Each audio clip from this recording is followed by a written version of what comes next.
Good afternoon, everyone. This is Gavaskar Reid from the New York City Department of Education. We are having our first Construction and Sustainability Commission meeting for the 2022 to 2023 school year. We have over 50 individuals represented today. Thank you all for joining us. This is, of course, one of my favorite commissions to deal with. You guys are always very, very enjoyable to meet with, and I feel like I always have a lot of fun running these meetings. So I really appreciate the support that you all give during the school year and outside the school year. This commission meeting, we consist of a number of different union and non-union partners. We have public sector professionals, we have private sector professionals. We've been running this this commission entity rather for the past 8 years now or so. And we have as our chair people, Stephanie Burns, who is the VP of Workforce Development and Engagement from Turner Construction. And our co-chair is Tammy Rivera from the New York City District Council of Carpenters. However, she is undergoing some much needed rehabilitation and rest and restoration. So let's keep Tammy in our thoughts during this time. Even though I love her presence here, and she loves to work hard, we all agree that she needs some time to recover. So let's just keep Tammy Rivera in our thoughts and prayers as she is going through recovery during this time. But we have another powerful representative from NYCDCC, Sanad Wadsworth. She is our interim co-chair of this commission. Now, just to let you all know, as of this week, this marks it to be 6 complete years that I've been industry engagement manager here in central office. And I must say that I've had so much fun working with you all, and I'm not going anywhere. I'm still here. I have no plans to go anywhere else. And you are the biggest commission that we have. We have hundreds of different partners, and you've all been supportive to our education system over the past number of years now in offering employment to our kids, internships to our kids, training to our teachers, sharing of scholarships, sharing of so many different resources that are applicable to a number of schools in our portfolio. So thank you all for everything that you do. As a reminder, all meeting notes, all slides, everything that you need to have at your disposal, it's found on our public Google folder. It's bit.ly/industry engagement folder. Everyone that's a part of this meeting, everyone that's a part of my distribution list, you have access to that. So at the end of this meeting, when I send out a survey and I ask you, do you have any suggestions? Please do not put in the survey, hey, where can I find all the links? Please stop saying that, because all the links, all the slides, all the notes you need, I give them to you within a couple of hours after the meeting is over. If you're not getting my emails, it's because it's going to spam or you have me blocked. But please don't put in the survey that, oh, there's too much content, there are too many links. How do I keep track of everything? Everything is kept track for you. So please visit our public Google folder. Now, as we are letting some more folks in, I'm just going to go through some of these slides and agenda real quick. We are going to be hearing from Sanad Wadsworth from NYC District Council Carpenter. She's going to talk about the Building Works pre-apprenticeship and some other engagement opportunities. We're also going to hear from Tito Smith, who's from Rebuild New York City. That's one of the direct entry programs that exists. Afterward, we're going to hear from Rachel Opatowski from the New York City Department of Buildings. And then afterward, we'll hear from Gus Diamantis from the Finishing Trades Institute of New York. And then Alvin Townley, if he's around, he's going to speak about our scholarship opportunities that we have from his organization, Skill Point Foundation, for seniors and alumni and graduates who want to pursue various skilled trades. And Kendall, if he's around, he's going to give a quick overview of the 3-part technical assessment that our CTE construction programs need to implement before our kids graduate. Please raise your hand if you have any questions or comments. Don't blurt anything out. Make sure you are unmuted at all times. Please participate. This is a roundtable discussion. I know I know that you guys love listening to me talk, but I'm sure that's not the reason you logged in to just only hear me. So if you have any questions, comments, concerns, please feel free to just raise your hand, click on that little icon so that we can recognize you.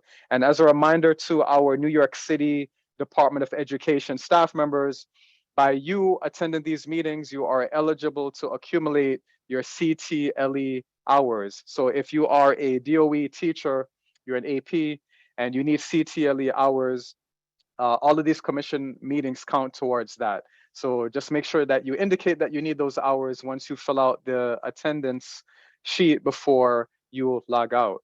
Hope everybody's doing well today.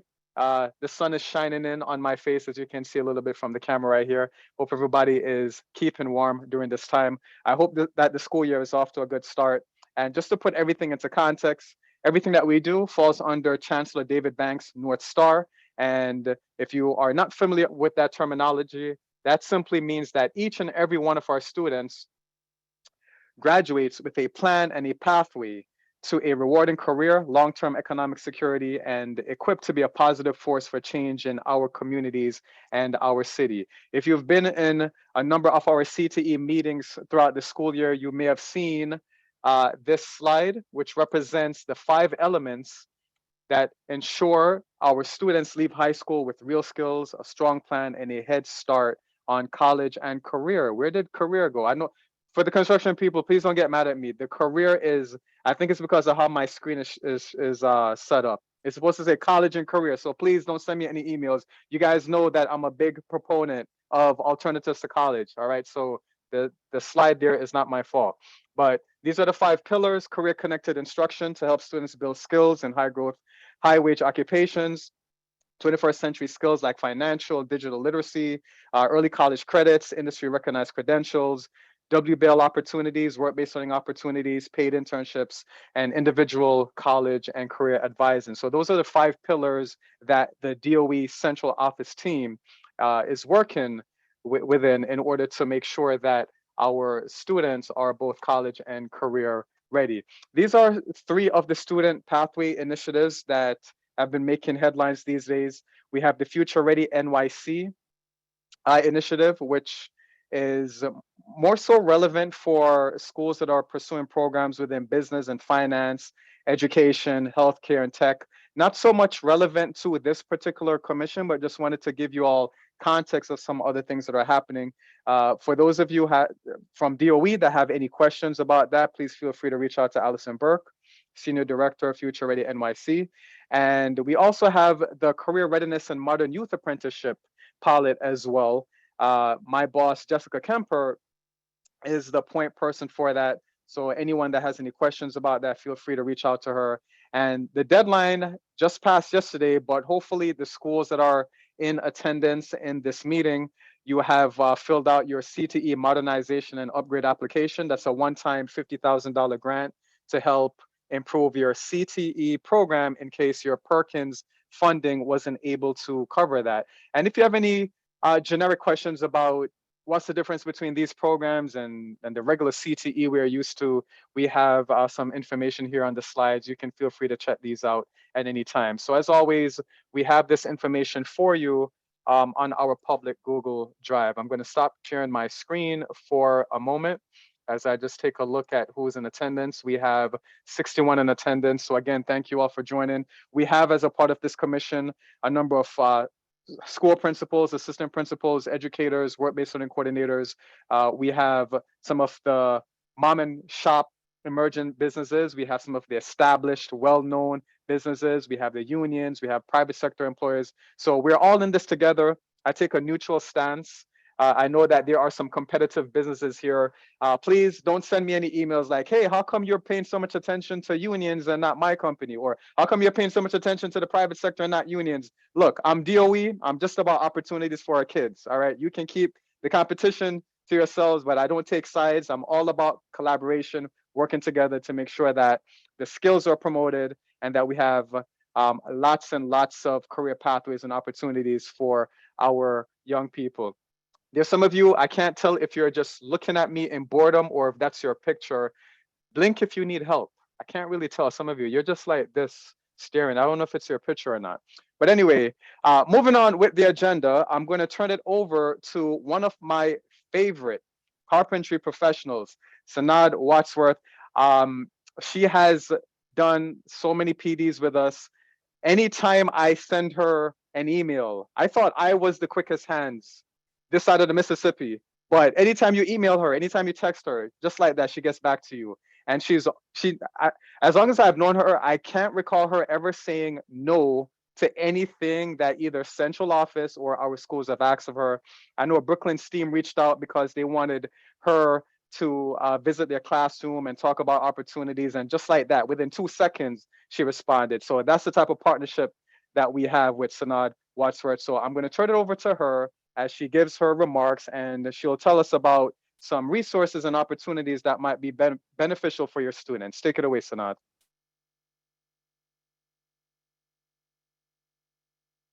Are you there? Thank you Did so you much, free? Gab, Oh, for the okay, there wonderful you go. words. Okay, Thank you sorry, for you were frozen for a second. Go ahead. okay. Yeah. Can you guys hear me? Okay, wonderful. Thank you again for the kind words. I'm going to start sharing my screen. Okay, let me know when you guys can see. Nope, we're okay. There it is. It's sharing now. Wonderful. But hold on, I don't know if you're sharing the right screen though. Your screen is shared, but Gotcha. we're seeing thumbnails instead of your actual presentation. You don't see it right here? Okay, there you go. That's better. That's it. We see it. Go ahead. Thank you. Thank you again, Gab. I'm so happy to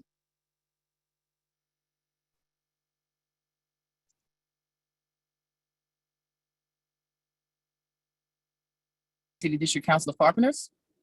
We currently have 2 opportunities, or rather 3 opportunities, to join the union. So let me just go through a few of the slides that I have. This is our EST president, vice president with Eric Adams not too long ago. And then you see the Women's Committee picture with my female pioneers in the industry that we had a mentoring meeting not too long ago. I'm going to talk about the apprenticeship program that we currently have been recruiting for. So it's 4 to 5 years long, depending on the specialty that you would choose. I am a general carpenter. We're actually recruiting every first Wednesday of the month, right? Except for December. That next date will be Wednesday, November 2nd, between the hours of 7 a.m. and 7:30. So it's only a 30-minute window. If anyone is interested in that opportunity, I would advise that the person be there at 11 p.m. the night before, because the line gets very long. The So apprenticeship program is we should bring our sleeping bags and stay outside from 11 p.m.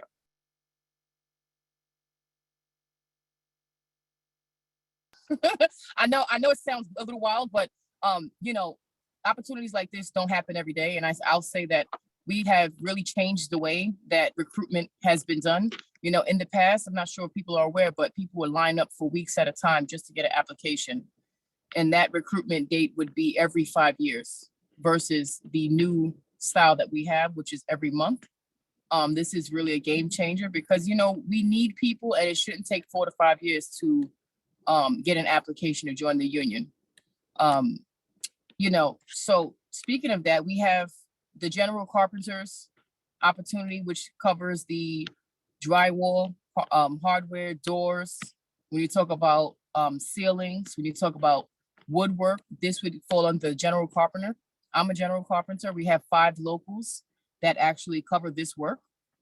We also have the heavy highway carpenters that you see building the forms on the highways. So that's the general carpentry. Again, that was November 2nd on a Wednesday. That's when we're recruiting. All you have to do is come, get an application, and then wait for them to call you. All right, here's some pictures of our brothers on site installing. Here's some pictures of the bridge work we do. Okay, so when you talk about the specialty carpenters, we have that date coming up on the 2nd Wednesday of every month, excluding December. That date will be November 9th. So November 9th, same time from 7 a.m. to 7:30 a.m. High-rise concrete would fall under our specialty carpenters. So that's the second Wednesday of every month moving forward. So that's local 212.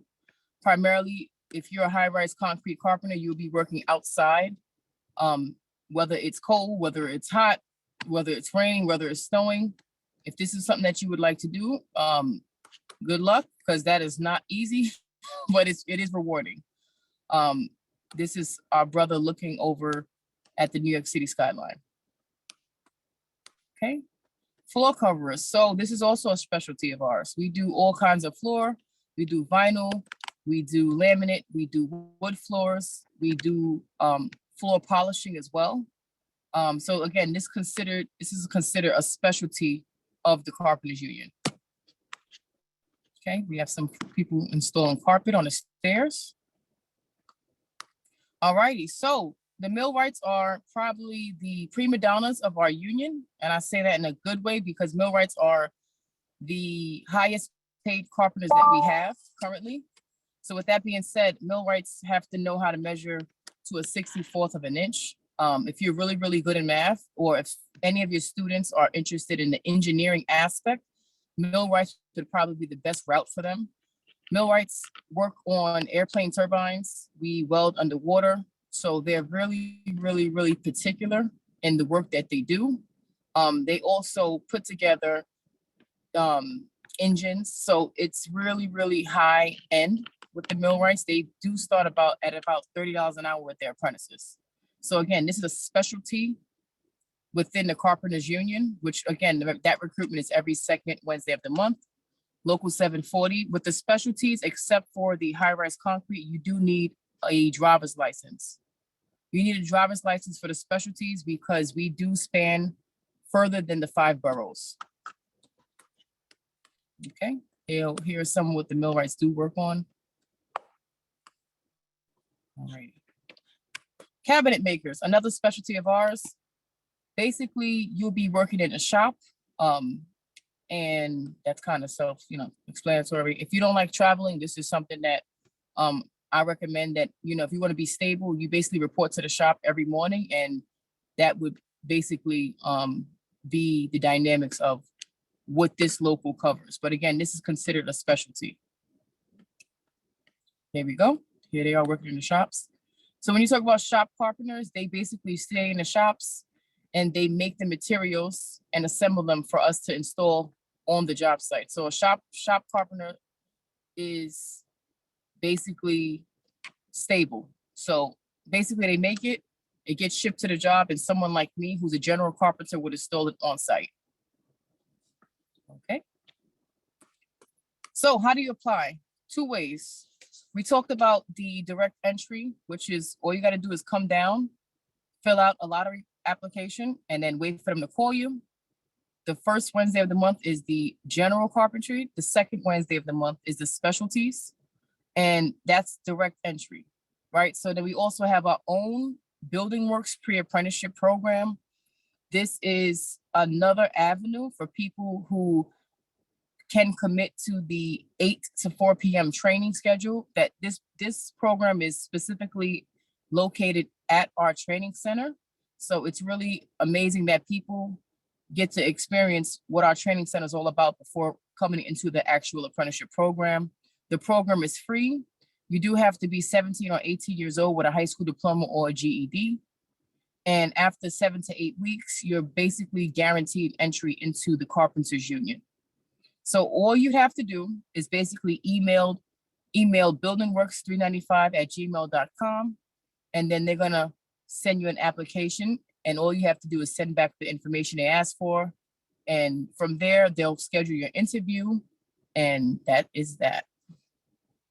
I will also add that you have to be able to pass a drug test, and you have to be a U.S. citizen. Alrighty. Here we go. Okay. This talks about general carpentry. We just spoke about the direct entry. All right, so this is also a picture here. So this is the line I was telling you about earlier. The line basically would last about 20 blocks. And again, people would be online 2 weeks prior with tents and everything, you know, just to hopefully get the opportunity to get an application. But this process has stopped, and now we're doing it every month. One more thing I will add is that we have a special all women's info session coming up, which is taking place November 3rd at 9 a.m. That is only for women that are interested in joining the Carpenters Union. We're going to be talking about the benefits it has to offer. And basically they get to ask questions before they want to commit to joining the apprenticeship program. So this is the first of its kind. We already have about 400 people that RSVP'd to our session. And yeah, we know if you have any women that are interested, we really, really want to bring those numbers up. Another program that helps with that is new, non-traditional employment for women, which is another pre-apprenticeship program that is my home because I came from new 10 years ago. So thank you so much, Gav. And I put my information in the chat box. So if anyone wants to reach out to me, I am here for you. And I am going to turn it over to Tito Smith from Rebuilding New York. Good afternoon, everybody. Good afternoon. My name is Tito Smith. I'm from Building Together NYC. But before I even go on, I want to introduce my director, Robin Brown.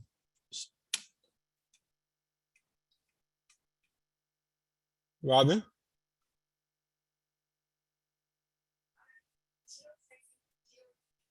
Can't hear you. You can't hear you, Robin. You're on mute, I think.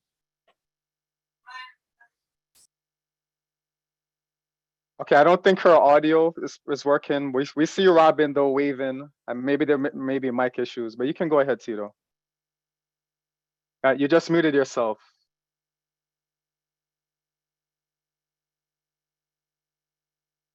Hello, everybody hear me? Loud and Yeah, clear? we hear you. Good afternoon, everybody. Good afternoon. I'm Tito Smith once again. I am from Rebuilding Together NYC. We are a pre-apprenticeship program, and we deal with all of those guys that want to come into us before they get into the apprenticeship program.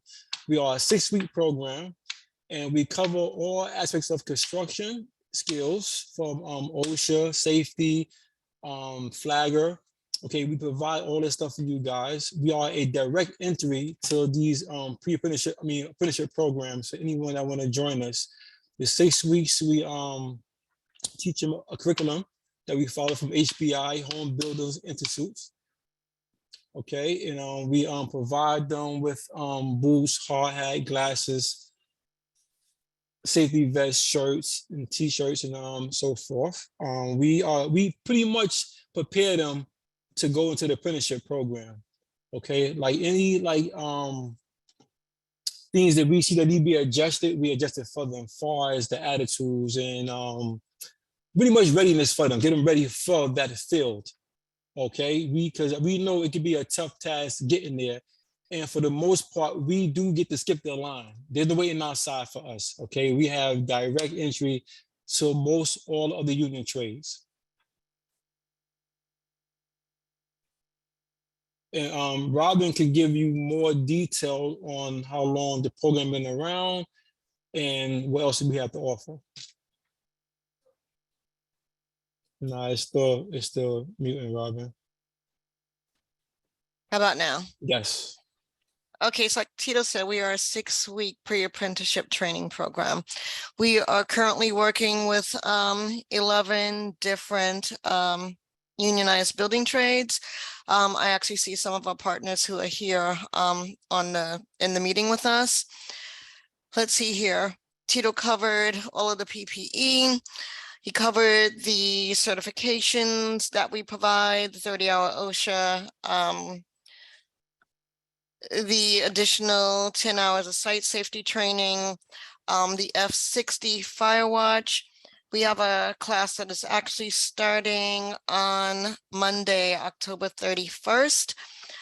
Like everyone else, 18 years of age and up, high school diploma or GED. And I will say within those 6 weeks, we've had a lot of success with moving folks from pre-apprenticeship into apprenticeship opportunities. And we look forward to working with those who have an interest in the trades. We ask only 3 things, that you be an effective communicator, that you have a strong work ethic, and that you come with a positive attitude. And I think if you come with those things, you will actually find success within the building trades.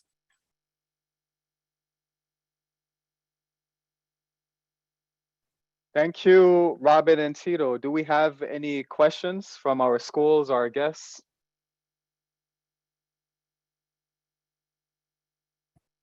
Yeah, Gav, real quick. Yes, yep. I'm a little slow typing in the chat. It's okay. What does their citizen status have to be in order to apply? So you have to be able to work within the United States. So that is the status.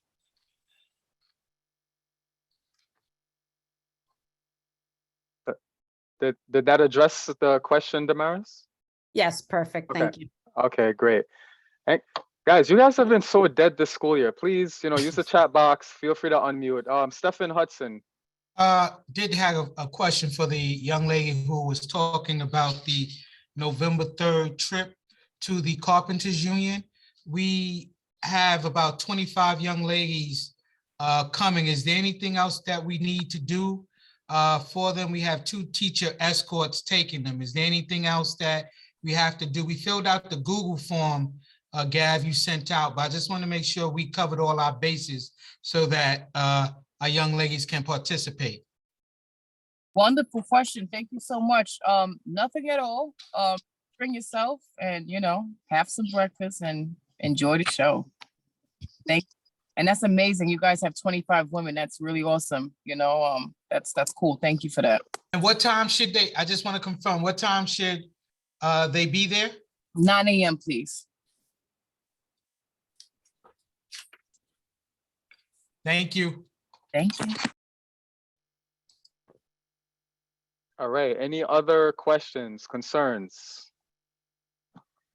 Robin and Tito, how can we apply for your pre-apprenticeship program? So you can go to our website. So it is rebuildnyc.org, and it will direct you to the application. Or you can contact us at Rebuilding Together with 718-488-8840, extension 19, Tito? Oh, 20. I'm sorry, extension 20. So we also are looking for women to join our program. We are definitely underrepresented within the trades. I believe the last number was 7%. So we're looking for women as well. All right, great. So in my conversations with the various schools, please stop saying that you don't have a variety of post-secondary pathways to connect your young people to. So we have Rebuild NYC. Again, I'll be sure, Tito or Robin, can either of you put the link in the chat box, and I'll be sure to also disseminate this information to our attendees at the end of the meeting as well. All right, so thank you, Robin. Thank you, Tito. Thank you, I just want to add one more thing. Yes, please. We are potentially starting an evening class in January. This is an evening class for those who are interested in the construction trades. Oh, terrific. Great. All right, so fantastic. Thank you both. All right, next, I'm going to turn it over to Rachel Apatowski. She is from New York City Department of Buildings. And Rachel, I'm so glad to see that long list of young people that were able to enroll in your program. Over the past number of years, we've had a number of our different kids who are interested in the construction trades and policy and things of that nature enroll in the Youth Leadership Council. And this has enabled them to fulfill a number of their work-based learning hours. So Rachel, thanks for joining us. And I'm going to allow you to take it over for a bit so you can tell us more about yourself, Department of Buildings, and the various student engagement opportunities you have to offer. Thank you so much. Can everyone hear me? Yep, we hear you. Wonderful. All right. So thank you again for that introduction. My name is Rachel. I am the new program manager for youth and industry engagement here at the Department of Buildings. My background is in youth programming. I previously led youth leadership councils at the mayor's office, which is a citywide initiative that our Department of Buildings Youth Leadership Council is a part of. So just give me one moment to share my screen and we'll get started. Can everyone see my screen? Yep, it's perfect. Okay, great.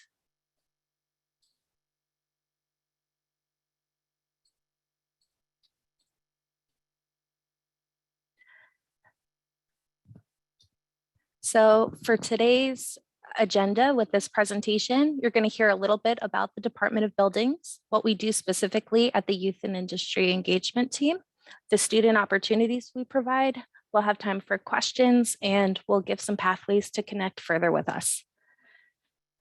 So, what is the Department of Buildings? We are a government agency that is dedicated to the safety of all those who build, work, and live in New York City.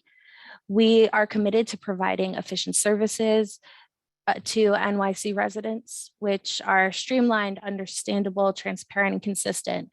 And that specifically is integrated with the new curriculum that we're designing here at the Department of Buildings for young people to understand.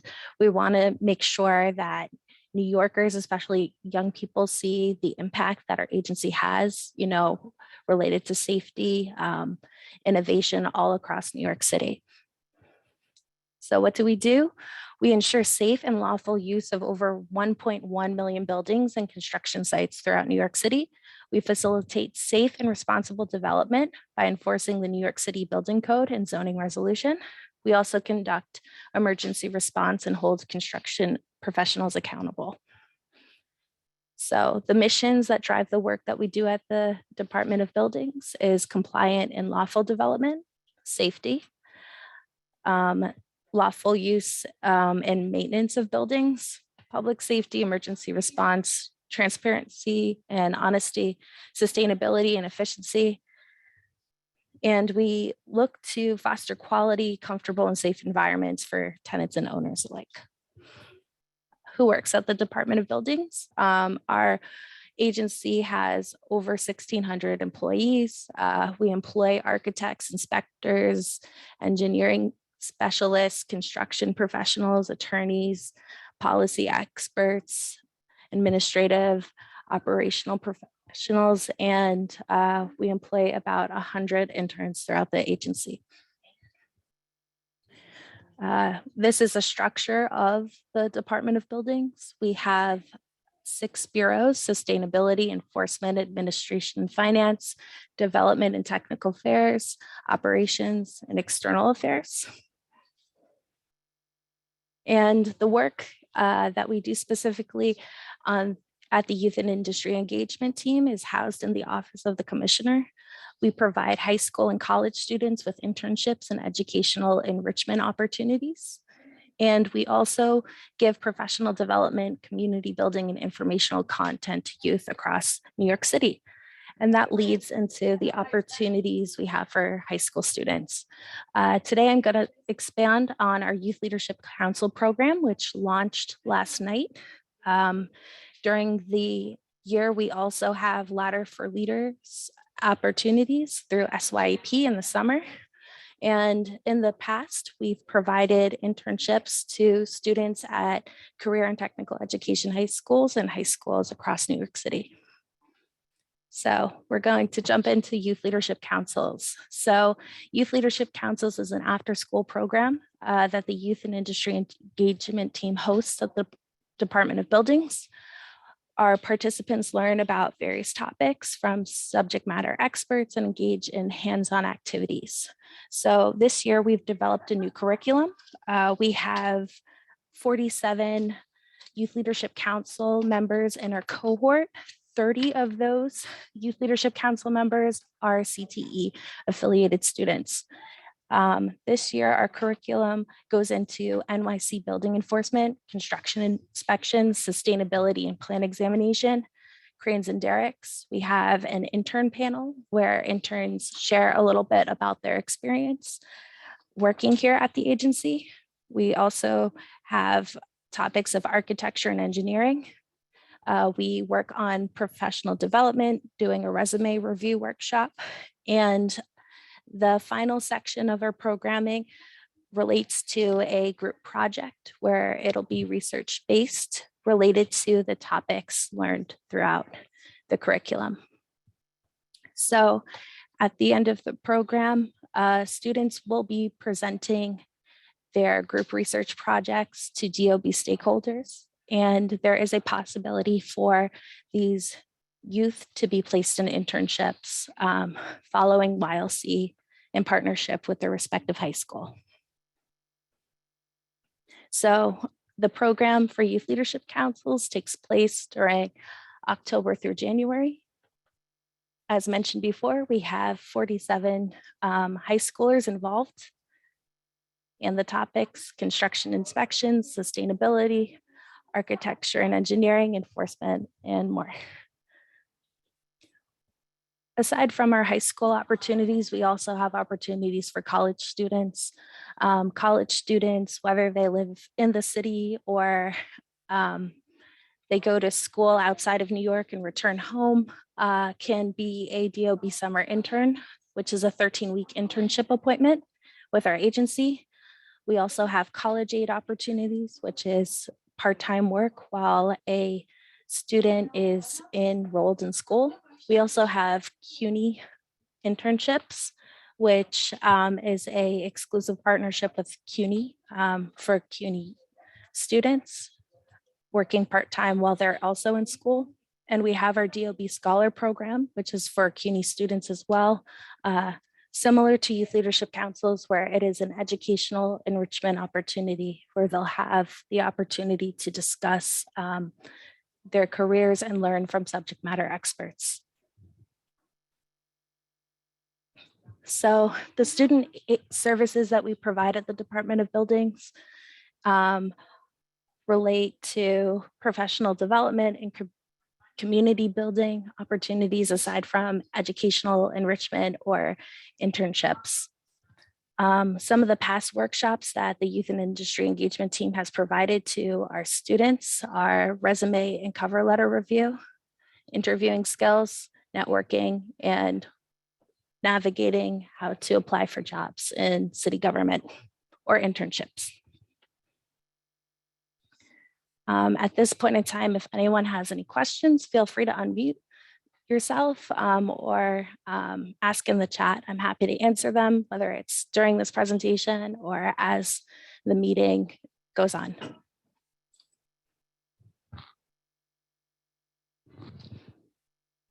I see a hand raised. Yes, thank you, Rachel. We have a question from Caroline. Caroline, feel free to unmute.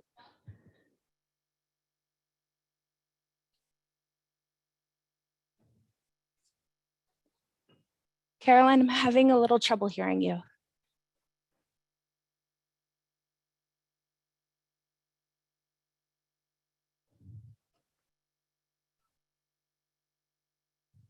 All right, Caroline, maybe if it's possible, you can type your question in the chat box because we're not hearing you.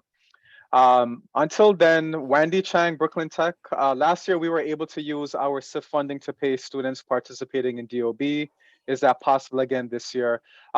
Wendy, it is possible. I'm going to, let's talk offline, and Rachel, I'm going to get you involved in this conversation as well, because in the past, we modified the YLC program to make it into sort of an internship where we paid the interns using DOE budget. So I'd like to, have that convo with you offline if you're open to it. Of course. Mm-hmm. Okay, so Caroline is asking, is this a pathway to employment? Specifically for high schoolers or for college level students, since I touched about both in the presentation? Yeah, okay. For both, yeah. So for high school students, there's a possibility of an internship opportunity, whether that's SIF funding or outside of SIF. For college students, the agency is looking to build a career pipeline through our internship programs and retain those students that are gaining experience here at the agency. But we do have employment opportunities for both high school level and college level students. It also relates to experience that they may have outside of the classroom as well. All right, great. All right, thank you. Any other questions?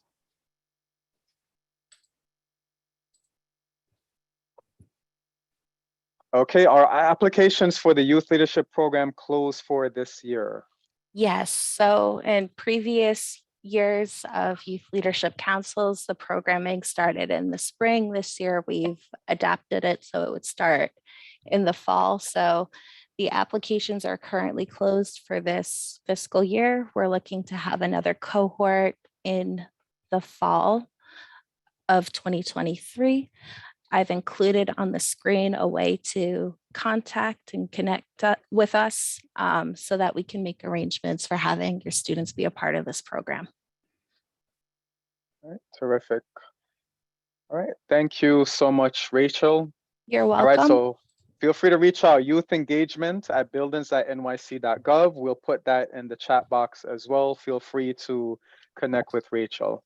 I've also included my email address if you want to email me directly as well. Great, Thank great, you thank you all. so much. All right.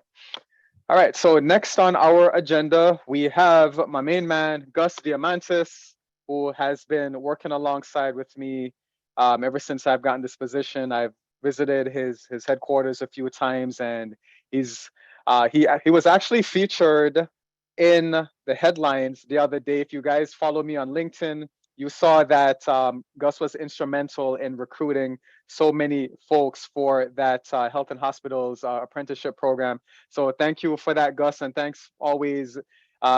You make sure that you provide an application for each and every person that tries to get into your organization. So you're a very, very good man, and we thank you for the fact that you are one of our core commission members. So I'm going to turn it over to you.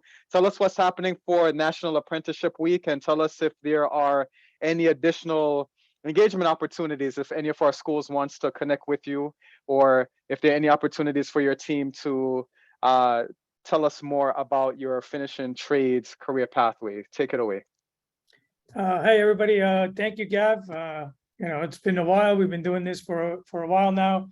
But we have a bunch of things going on. I don't have a presentation, but I use my hands a lot when I talk. So, we have the National Apprenticeship Week is huge for us. We love getting people in there. I think one of the biggest things is, we talk to a lot of high school. We've done over 74 career fairs this year.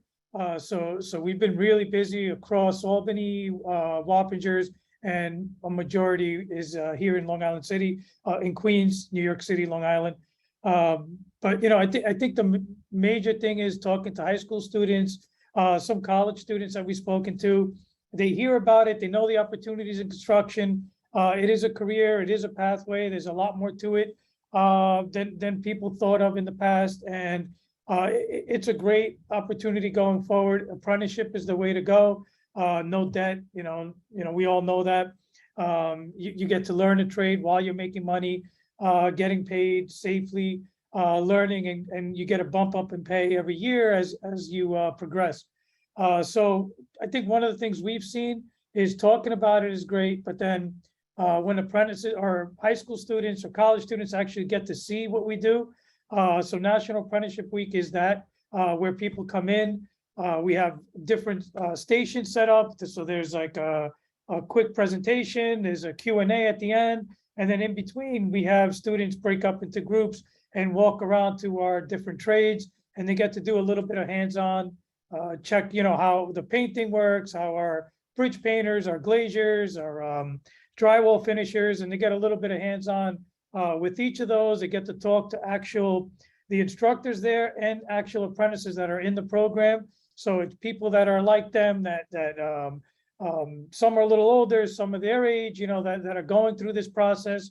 So they get to speak and see somebody, get a little comfortable and figure out, hey, is this for me? And then when they see that, it's a little bit of a better push. And you know, they get a little comfortable and ask those questions.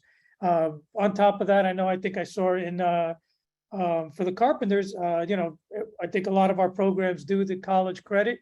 So it's not like you're telling parents or whoever it is, you know, it's either or. You know, you get to go into the apprenticeship program. It is a successful outcome.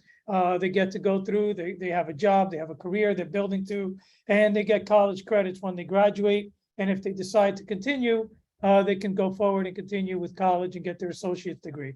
All of our programs give some type of credit, and you know, and then they take 4 or 5 more classes for their associates.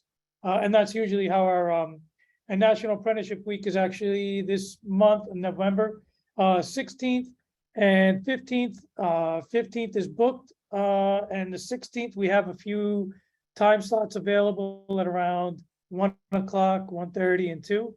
I know most of the schools like coming earlier, but if anybody is able to get students there, it's not the only days available. If anyone really wants to set something up and bring students, we're always happy to open up the school and have something going on. It's just that we do have training every day, health and safety training and apprentice training going on 5 days, well, 6 days a week, but 5 days a week for apprentices.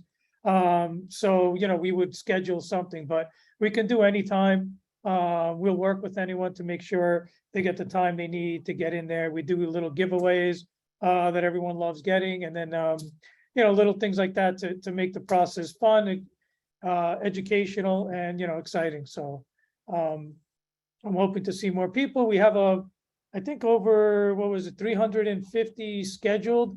And then on the day before that, on the 15th, another 100 plus scheduled. So it's a big groups coming in the next couple of days. Recruitments, I know we do it now. The recruitment isn't open right now, but we usually do our recruitments in August. I do 4 or 5 in a row. So it gives time for the schools to finish, students finish in June, think about what they want to do, and then they could come apply to us in August.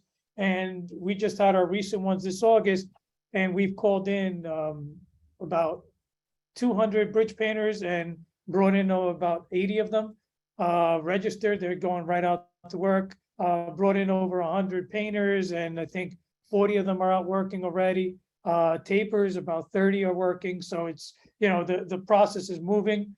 We are getting very busy. So, you know, and it's all of our trades. So during our National Apprenticeship Week, we do talk about you know, the trades in general, construction in general, apprenticeship in general, the outlook. We're pretty honest about what it is, how it works, what's out there. We don't want to just sugarcoat everything, have people come in and say, oh my God, I got to actually pick things up or work, you know. No, it is work.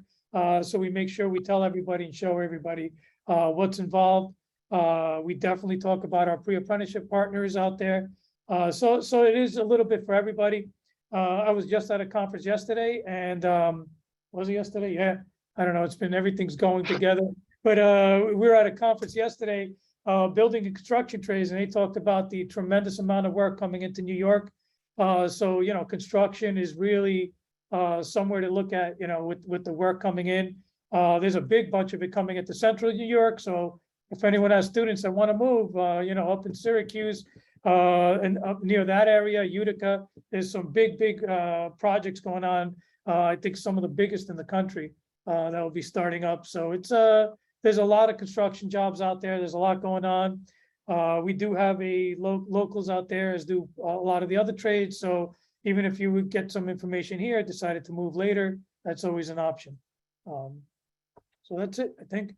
Yeah, so Gus, you mentioned one of the trades as glaziers, and that's not a CTE program we have. So some of our educational staff may not be familiar with that. What exactly is the glazier trade about?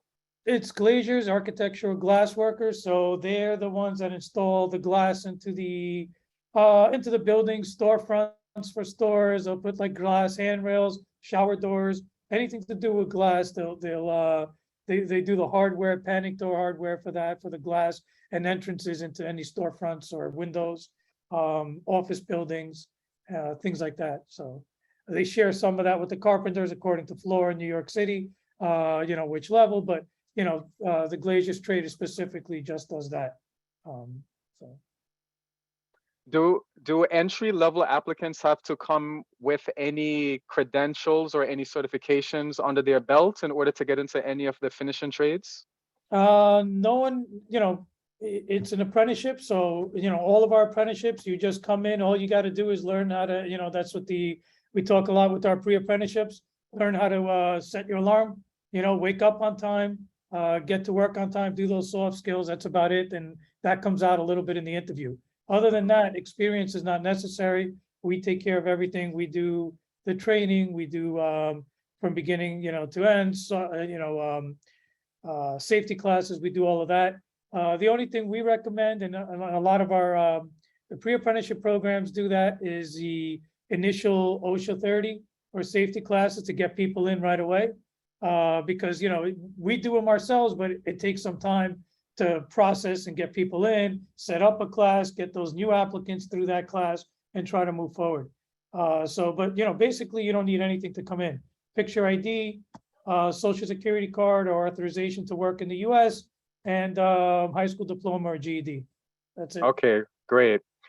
Are you experiencing any issues with candidates failing drug tests? Or do you have a situation where folks are saying, hey, marijuana is legal, right? So why are you turning me away from this opportunity? Is that a problem that your organization have been facing lately? Well, it can't be a problem because it's illegal to turn anyone away. But other than that, the drug testing is actually not so bad. We tell people it's hard because it could stay in your system for so long. So we test somebody and they say no, it wasn't me, or it's just it's a difficult situation. But federal jobs or anything in a federal building, you got to test for marijuana. We don't even test for it anymore. Unless it's a federal job, then the job site tests. So we're not doing that. We're finding it hard to get people in general. We're getting smaller groups. They're pretty big, good groups, but smaller groups. I think everyone's more getting very picky with what they're looking for, don't know exactly what they want to do. And then some just look at the wages or the rates of pay and apply to only that. But then, everyone is, I send people to, if I see someone that's talking about an interest that they have that's really geared towards another trade, we try to talk to them about that as well. Because I know some of the trades get overwhelmed with people. About a block from us is the plumbers, and a block from that is Queens Tech. So, they see right in between is a plumber. And, they get lines the same like the carpenters, I guess, maybe a little smaller, but they get lines go around all through Long Island City, and they can only take so many. So, we tell people, if you're looking for trades, don't look at just the one or two. Right. And you could apply to more than one. If you get called back and that's just your diehard interest, that's what you want to do, absolutely apply to that, do that. If you're just not sure, but you hear about something and you think it, apply to a few of them. You just never know. Right. You start working on something and you love it. We've had people do other things, come to us and stay. We've had people come to us and then go into sanitation. So it's, they get called back and they go in. So it's open, it's there, you get the experience. Are there any opportunities for students to visit your facilities for the spring? Because I know National Apprenticeship Week, you probably have, I believe all of your spots or most of your slots are filled up. What about the spring semester though? Because we do have Mather High School, we have Boys and Girls High School. They're asking, are there opportunities in the spring for their kids to visit your headquarters? Yeah, I mean, we could set up anytime. It won't be like a scheduled like National Apprenticeship Week, because that's like the big one that we set up and put a lot of time and effort in, because we got to supply materials and everything. But it's the same thing in the spring. It'll just be 1 or 2 schools we'll schedule at a time. There's classes going on, so I'll have apprentices there. We'll have the hands-on. We'll have everything the same. But it'll just be more. It might be 1 or 2 schools here and there that we could set up. As both of our schedules work, but we could definitely do in the spring. We've done a bunch, so yeah. All right, and what's the best way to get in touch with you? Would you like schools to contact you directly? Should they go through me? Should they email me, CC you, or vice versa? How would you want to do it? You know, either way, I mean, you know, I'll reply to all of them. Gav makes sure to get on top of me with it. But, you know, I will say I've been traveling lately. I was out for a while a couple of weeks ago, so I'm all over the place. So sometimes I may I may miss an email and go back to it. It's not, but I'll definitely, you know, I do go backwards and find them all and get right as soon as I can get to them. But yeah, either way, I'm you know, Mhm. definitely. Okay, great. Great. So Stephen Hudson, Lisa, everyone else, I see your messages. I don't want to overburden Gus. You can always go through me because I feel like I'm Gus's secretary sometimes. I'm very appreciative of Gus, but Gus is doing so many things and he's all over the nation promoting the trades. So I don't like when people bombard you, Gus. So please just go through me. And I like to put things in a nice little neat form for Gus, and I could just say, hey, here are the folks you can reach out to. So to all the schools that are interested in the finishing trades, just reach out to me and I'll make those connections for you. Thank you as always, Gus, for your time. Thank you. All right, next up, she needs no introduction whatsoever. She was the original chairperson of our commission when I just got this position. By the way, Nicole, I'm now in my 7th year. I remember when I just started out, I don't know if you remember, Nicole, but we used to have some meetings and it was just a handful of people. I remember one time we were in Brooklyn. The culinary kids at Grady made this fantastic spread for us, and we had like 10, 12 people. But then we've grown so much over the years. And Nicole, you've done such a marvelous job in advancing the socioeconomic standing of many of our marginalized, underprivileged kids. So thank you and your team for what you do. And Nicole, I'm going to turn it over to you. You can share your screen. And as always, for the New York City Department of Ed CTE schools, if your school are not already connected to Nicole's program, please make sure you are recruiting kids and signing them up. Go for it, Nicole. Okay. Give me a second. This is not my expertise at all, but okay, here we go. So thank you, Gav, for that lovely introduction. I appreciate it. And it's nice to see everyone here today, even if it's just the letters of your name. It's always nice to see so many people attending this commission, and I'm proud that it's grown to this point. I just wanted to give an overview about construction skills because we are a direct entry program and direct entry has been mentioned several times. So I just wanted to go over what it is that we do and all the services that we provide. The 2020 obviously created a lot of challenges for every organization, schools all over the world. We, Construction Skills, had a class in session that we had to very quickly pivot to remote training. And what we did was upgrade our training to the multi-craft core curriculum.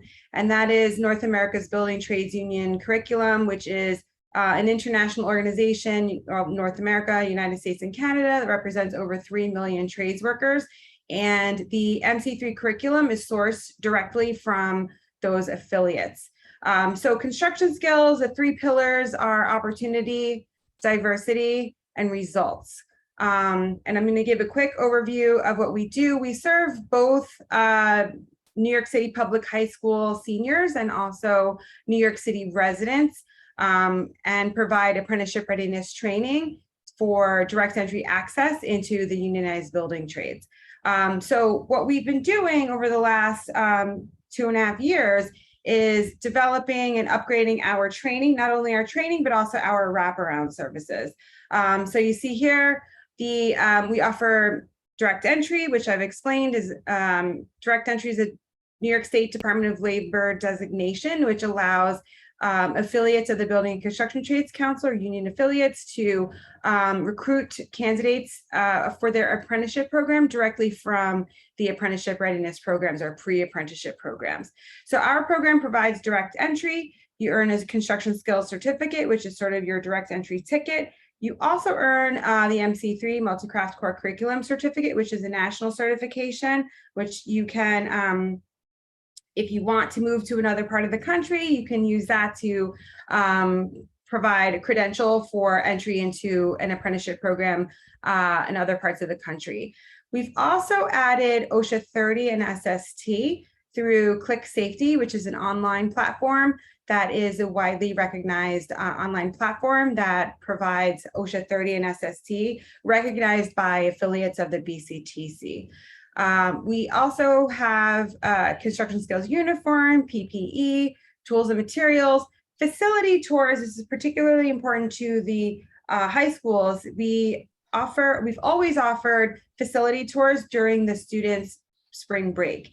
And we go out to, in 4 or 5 days of that week, we go out to about 15 to 20 apprenticeship training facilities all around the 5 boroughs. So in addition to facility tours, we also do exam prep for apprenticeship programs that do an exam, for example, Local 3, which is the highest in demand trade from our youth program. So exam prep, career counseling, resume writing, interview prep, Metro cards, and stipend. So our program we are continuing to grow the wraparound services. We are hoping to increase those services that we're providing that way, so that students are able to enter into the unionized building trades with all the tools, literal and figurative tools that they need to enter into the building trades and be successful. Here is a quick picture about our diversity numbers. Again, I said we serve New York City public high school youth and adults, and you can see our minority numbers are, I don't like saying that. As a Latina, I don't like saying that, but that's how it's referred to. We are majority minority. That's kind of an awkward way to put it, but that's the fact. Our female numbers, and we were talking, I know Sanad was mentioning that, and a couple other people that spoke today, talking about increasing female numbers. We definitely want to increase those numbers. As Sanad mentioned, non-traditional employment for women, there's a whole organization that only serves women. So our female numbers are not as big as we'd like them to be, but they're sort of close to on par with the national number of 7%. We are 100% New York City residents. Other pre-apprenticeship programs, actually not on this call maybe, but serve residents of areas outside of the 5 boroughs. We only serve residents of the 5 boroughs, and you can see how those numbers are broken down in the chart on the right. So that's our diversity outcomes, and we are very proud of that because we are providing, or we're contributing to the diversity efforts of the Building and Construction Trades Council to change the way the construction industry looks. So these are our results. I did a 5-year snapshot just to give an idea, and you'll see, of course, in 2020, our numbers dipped quite significantly, but we are steadily climbing out of that. The 113 in 2022 is, of course, not the final number because we're only in November almost. Our retention number for the last 5 years is at 92%. We are very proud of that. That is one of the most competitive retention numbers in the city, and maybe in workforce development in general, because we track our retention from entrance into apprenticeship until completion of the apprenticeship and entrance to journey level. So the retention number of 92%, we're not tracking like 30 days, 60 days, 90 days. We're tracking, in some cases, 5.5 years. So the recruitment piece, recruitment, training, and placement are part of the results, outcomes. The recruitment, we work with 15+ CTE high schools for our youth program.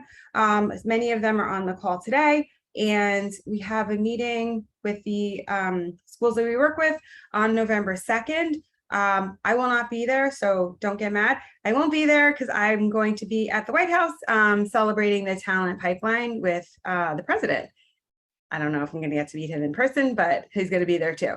So 15+ CTE high schools. For our adults program, we work with the Workforce One system, which is a New York City area department of the Department of Small Business Services. We work with MTA, we work with Port Authority, we work with community-based organizations. We have a social media presence that's fairly, in the last year and a half, pretty significant. We work with NYCDOE, and we work with the Jobs to Build On network, as we are a Jobs to Build On training provider. So our training outcomes for our youth, or 3,000 plus youth in New York City, have entered our program. 2,400 plus of our folks have been placed into a unionized apprenticeship program, and that includes more than 1,095 journey persons. So again, going back to that journey person and retention information, that's quite significant. The next slide is, thought this was important just to mention here, and I know I'm going quickly because I've kind of texted Gav on the side, can I do a quick PowerPoint? So I'm happy to take questions, and I will put my email in the chat so you can contact me directly. But what we did was, in 2020, we actually formed the Apprenticeship Readiness Collective, which is a horizontal collective comprised of direct entry programs formally endorsed by the Building and Construction Trades Council of Greater New York. And the ARC affiliates are written into the project labor agreements that are entered into with the Building and Construction Trades Council and its affiliates. And what we are doing is raising the profile of direct entry as an apparatus for unionized apprenticeship programs to increase their diversity numbers, to bring people in that are looking for these opportunities and are able to access the sort of fast track that direct entry provides. So these are the 4 affiliates of the ARC, and they are construction skills, non-traditional employment for women, helmets to hard hats, which hasn't been mentioned yet, which is a program for veterans of the United States military, and P2A, which is a fairly nascent organization that provides opportunities to formerly justice-involved individuals. So our 4 programs together are working together. It's a forum for our programs to exchange ideas. We are developing a year-end report just to be able to demonstrate to political officials and others what exactly our programs do and how significant our outcomes are. So very proud of the ARC, and that's the end of my slideshow. So thank you, Gav. I'm sorry again if I rushed through any of it, I apologize, but I wasn't officially on the agenda. So I'm going to put my email into the chat, and thank you. Great, thank you, Nicole. All right, any questions, comments before we move on? Yes, I have one. Yes. Mr. Curtin from McKee High School. Just one question: the construction skills. When I went through it, they were very strict on attendance. Meaning, when I got into the program, I only had maybe 2 or 3 absences before I was automatically removed. Are you guys still putting that same policy on the seniors when they're going through the program as well? Yes, 100%. So the reason why all of our entrance requirements are aligned with industry standards. So attendance is one of them. Performance in the program is one of them. So in addition to having to be on track to graduate in the youth program, being on track to graduate and earning your high school diploma or equivalency, in the adults program, you have to have your high school diploma or equivalency, but the attendance policies are the same for both. And the reason for that is because if you can't show up 9 times out of 10, you're going to have a hard time being successful in the construction industry. And yeah. Did that answer your question? Yes, it does. Thank you very much. I'm making sure I let my seniors know. I know that. Know that we are not playing, and it's important. And if they don't want to do it, then they shouldn't. They don't have to. But this is an opportunity, and they shouldn't take it lightly, because this is an entrance into the middle class, into the unionized building and construction trades, without waiting on a line, without waiting in a lottery, without not knowing anything, sort of doing it blindly. You're prepared for entry into the building trades, and we are giving you the tools to be successful once you get there. I'm glad to hear nothing's changed since I've been there. Thank you very much. Gav, can I just make a short comment? Yep. We hold to the same standards, and we want our graduates to be successful, because this is an opportunity. And like Nicole said, it is a pathway into the middle class, and the expectation. And when you really look at it and you look at union construction versus non-union construction, not to be political, you're getting paid top dollar you're getting paid top dollar. So the expectation is that you're able to walk in, go through the training, and then complete and be committed to that particular trade. So we adhere to the same policy. We are really strict on time and attendance. Gab, if I may now, sorry, can I just chime in? It's Sanad Wadsworth again. I'm gonna completely agree with Nicole and Robin. To the person that made that comment, we get paid very well, right, in our industry. As a tradesman myself, you know, if you show up too many times or maybe even 2 times late to a job site, you're getting your check that morning. So just putting that out there. If you get your check, that means you're going home. Thank you.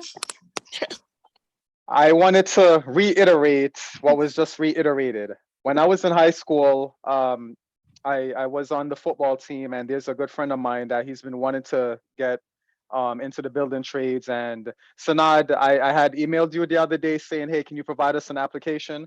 He got into the building works program, and he texted me 4 nights ago saying he got kicked out because he was supposed to show up to a Zoom meeting at 8 o'clock. And whatever he was doing that morning, he overslept, and immediately he got a notification that he's no longer in the program. So I've seen it for myself that when it comes to these programs, they're not playing games. This is not like what many of our young people may be used to. You know, we try to be lenient with them. They come late or they text us, hey, I'm running late, family emergency, yada yada yada.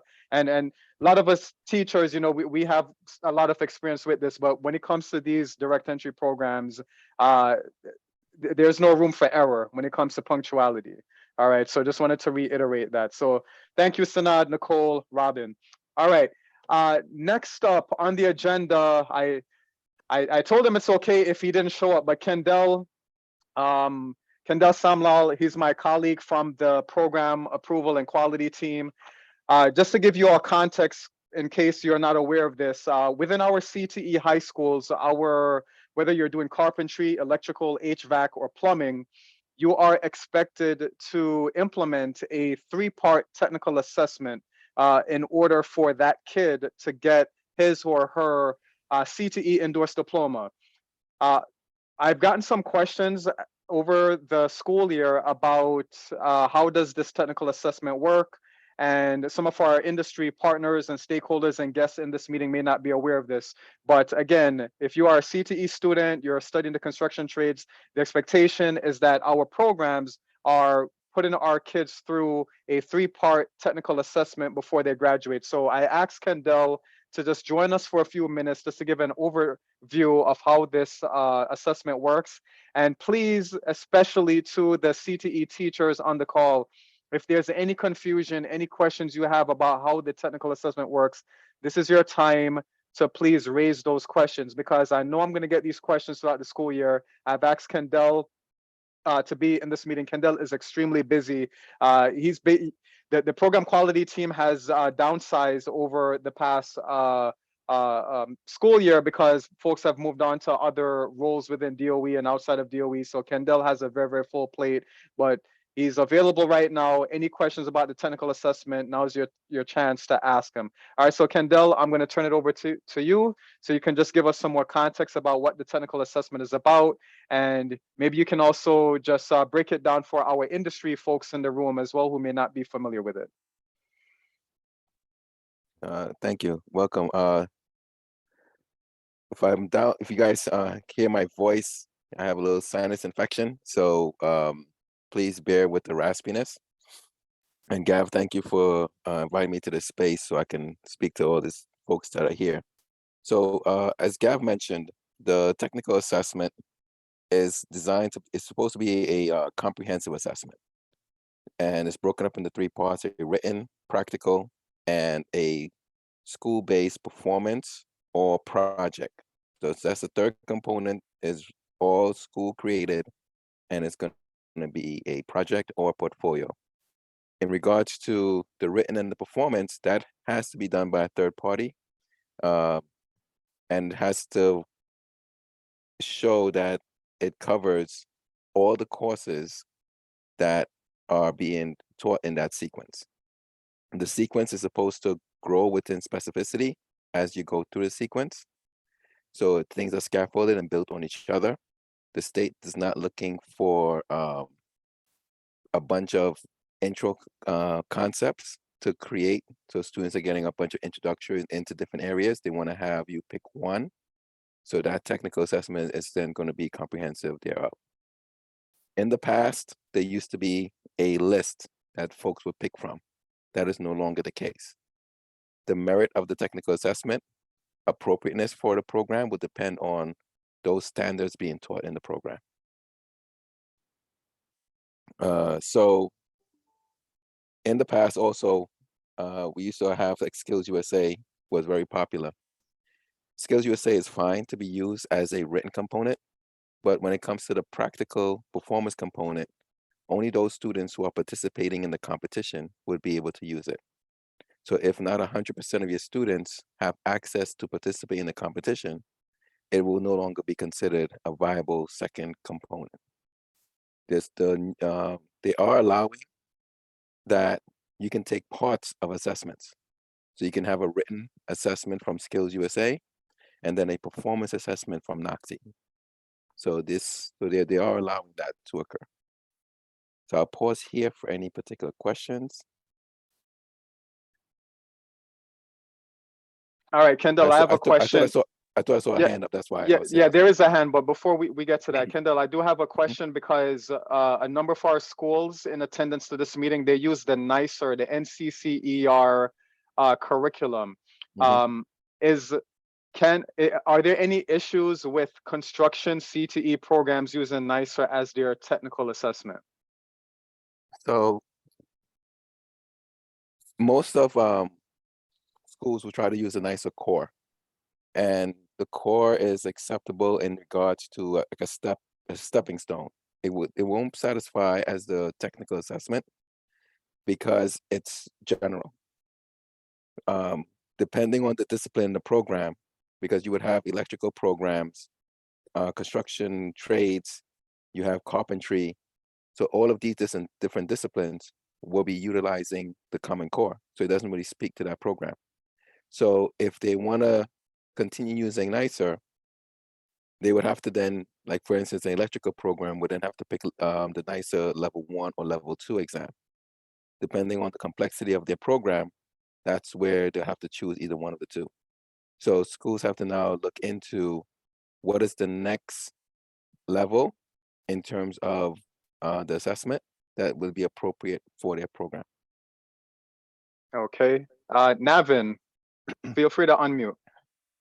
Hey, what's up? Kendall, I just wanted to clarify. So you're saying that if students do not participate in the actual Skills USA competition, they cannot use the skills assessment for the part 2. Is that right? That is correct, but I'll go a little bit further and expand on that and say that if you are not making that competition available to all students, then it would not be able to even be listed as your part 2, because the technical assessment has to be available to all students in your program.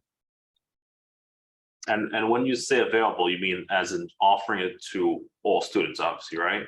Right, offering to all students. Now, if you can't force them to sit for an exam, but let's say, for instance, you have, you're doing carpentry and you're doing Skills USA, and you only have 10 slots for the competition, but then there's 30 kids in your senior class, then that's not going to be an appropriate assessment because there's no way that if all 30 wanted to participate, that they could. Okay, thank you. Kendall, just to clarify, are you saying that in order for schools to use a Skills USA assessment, that the competition, the opportunity to compete must be offered to all kids, or are you saying that every kid must actually participate in the competition? You must have the seats available for every student who's graduating to compete. Kev, if you don't mind, I think that's where I'm getting stuck at. So Yeah. when you say seats, what do you mean by that? So yeah, Kendall. So if it's a situation where, let's say, Edison advertises the competition, and let's say it's Cooper's class, he has 30 kids. Are you saying that all 30 kids have to actually physically participate in that Skills USA competition, or is it just the fact that Edison just offers the potential to enroll in the competition. So they have to be able to offer it for those 30 to be able to go. If you offer it and then have a limit on the number of seats, like in other words, you can't take 30, you can only take 20, then you cannot offer that. Then it won't even qualify to be a technical assessment. So in other words, if you offer it and you had to turn away a student because you couldn't afford to send them to the competition, then that is not an appropriate assessment. Okay. If you don't mind, Kendall, I'll just connect with you offline because I just want clarity as to what competition is at the local level, is the state level. How does it really play out, you know? So maybe we can connect offline about that. Sure. I believe it's whichever, I'll actually, you know what, that's a good question that I'll bring back to the NYCD Associates.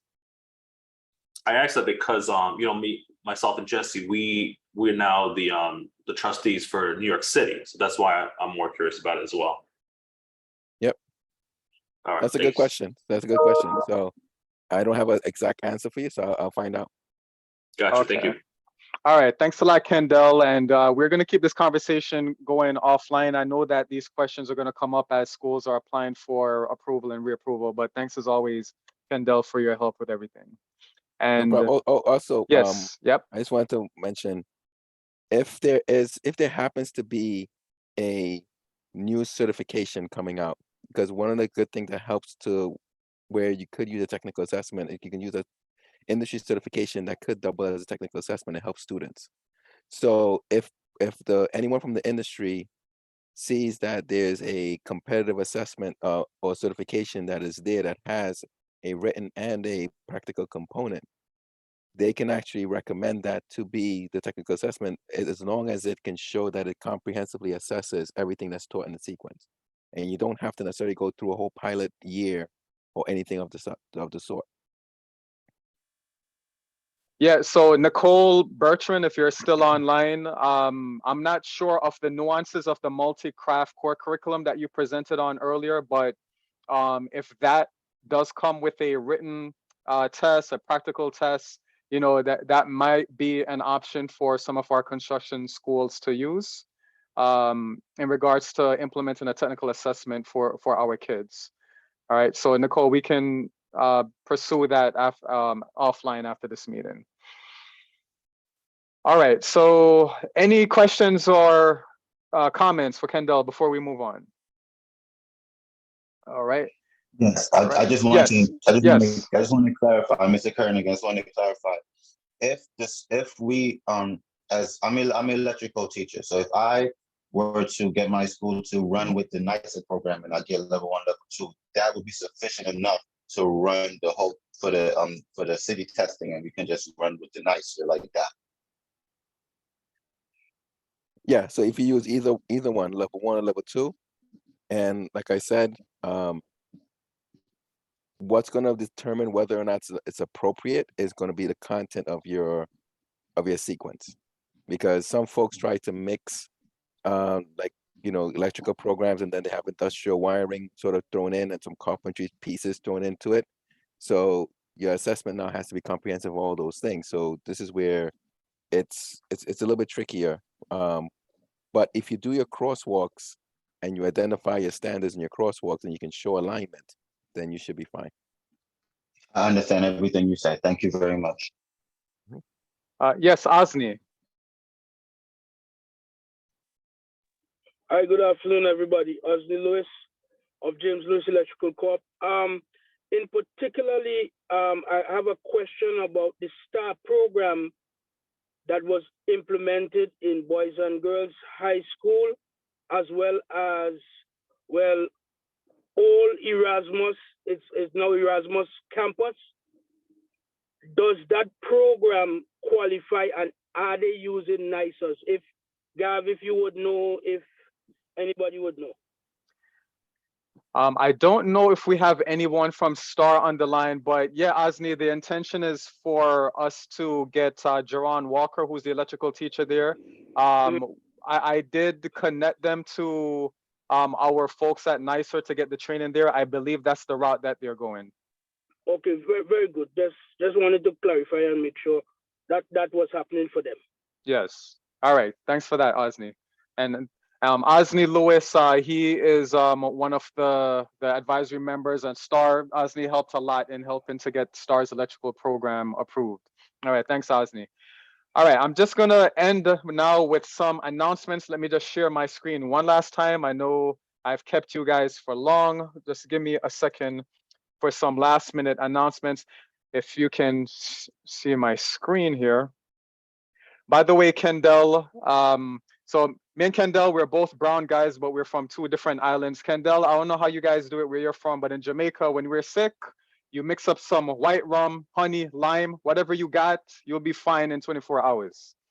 All right, next up, we have a celebrity amongst us, and I wasn't going to announce this, but I saw his name in the participants list, so I had to announce this. This is not my specific team or department doing this, but just to let you all know, let me just make this a little bit bigger.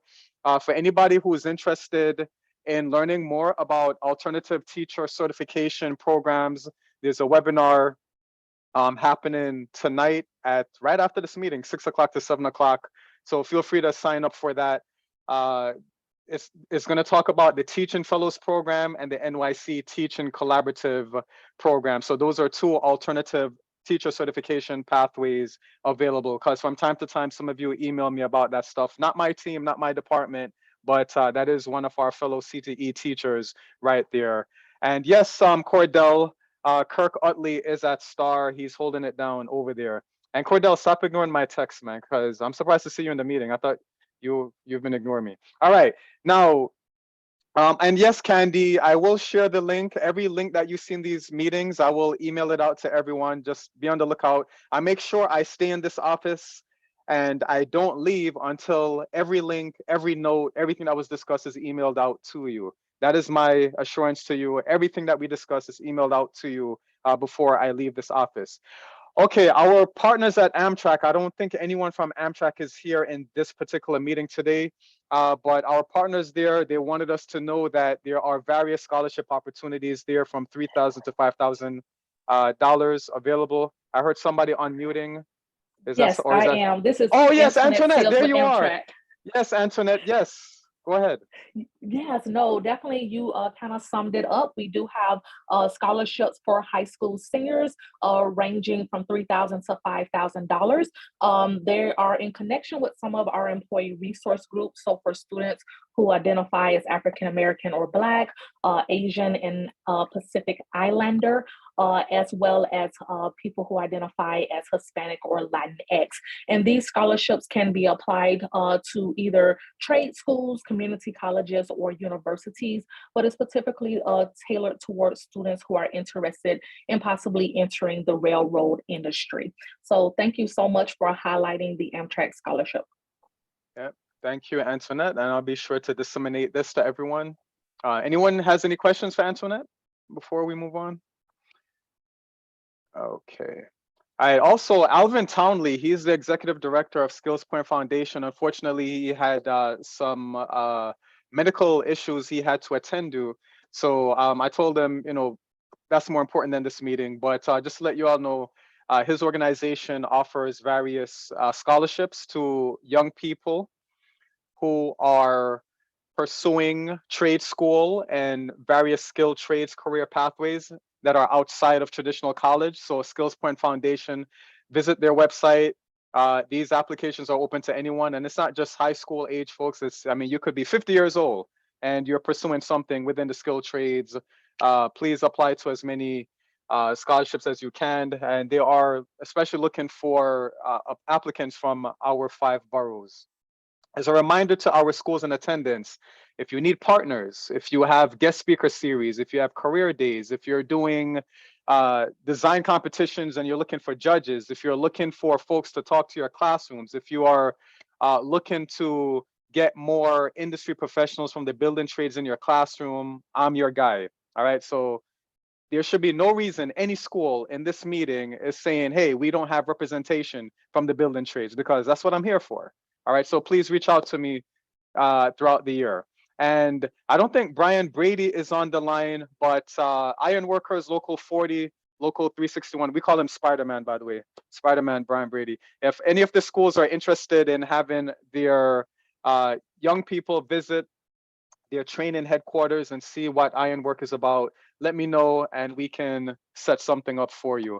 For the college folks, the industry partners in the room, whether you're from the unions, non-unions, private sector, public sector, if you're looking to collaborate with our various CTE programs, our various career and technical education programs, please reach out to me, text me, call me, and email me, and I'll set that up. We have a YouTube channel.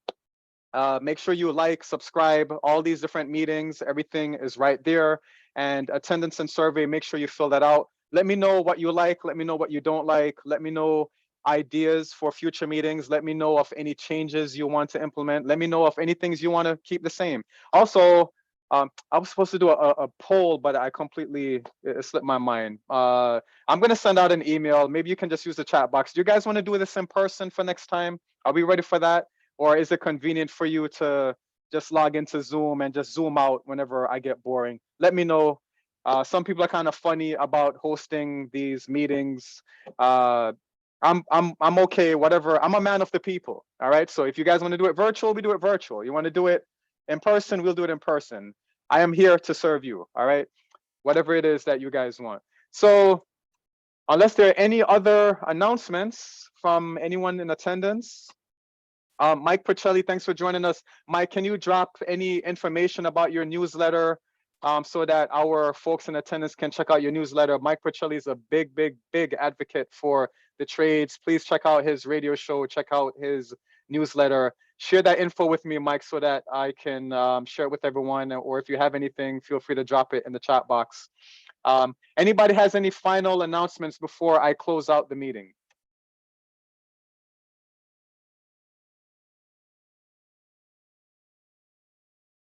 Final questions, concerns, thoughts, criticisms, compliments?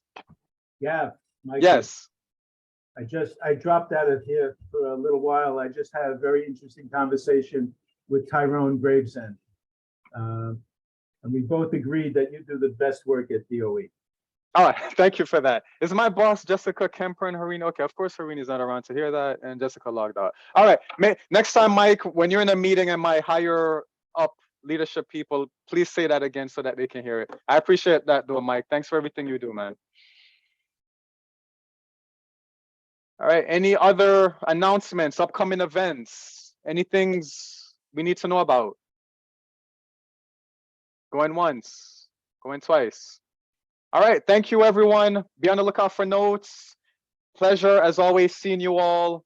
I wish you all the best for the rest of the school year. As always, I'm the most accessible person there is in Central. Call me, text me, email me at any time, and I'll get back to you. Thank you for making this commission so incredibly extraordinary. Nobody else can do what it is that you do. Thank you all. Have a great Thursday. Enjoy the weekend. Have a great rest of the year 2022. Thank you all.